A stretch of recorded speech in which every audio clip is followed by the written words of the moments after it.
আজ গাজীপুরের কড্ডা ঘাটে তুরাগ নদ যেন বোবা কান্নায় কাঁপছে। নদীর বুক চিরে চলছে এক হৃদয় বিদারক অনুসন্ধান।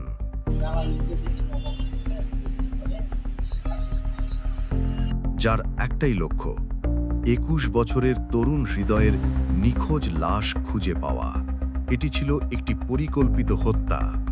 একটা ভিডিও বদলে দেয় সবকিছু। সেখানে দেখা যায় গুলিবিদ্ধ হৃদয়ের নিথর দেহ পুলিশ সদস্যরা টেনে হিচড়ে নিয়ে যাচ্ছে। এই ভিডিওই হয়ে ওঠে সত্যের প্রধান সাক্ষী।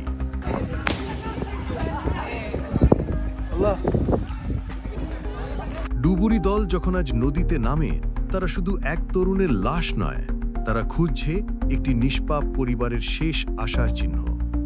গ্রেপ্তারকৃত এক আসামির স্বীকারোক্তিতে উঠে আসে ভয়ঙ্কর তথ্য। হত্যার পর হৃদয়ের দেহ তুরাগে ফেলে দেওয়া হয়। পত্র এসেছে, সেটা আন্তর্জাতিক অপরাধ ট্রাইব্যুনাল থেকে।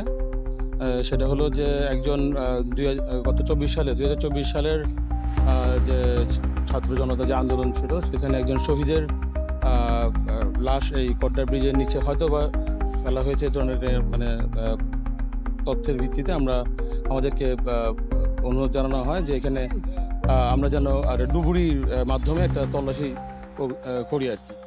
এই অভিযান কি ফিরিয়ে দেবে সেই হারিয়ে যাওয়ার হৃদয়কে, নাকি তুরাগের ঢেউয়েই চাপা পড়ে যাবে এই হত্যার ইতিহাস? এমন আরও সত্য গল্প জানতে সাবস্ক্রাইব করুন আমাদের চ্যানেলে। এই ভিডিওটি শেয়ার করুন যাতে সবার কানে পৌঁছায় হৃদয়ের কান্না।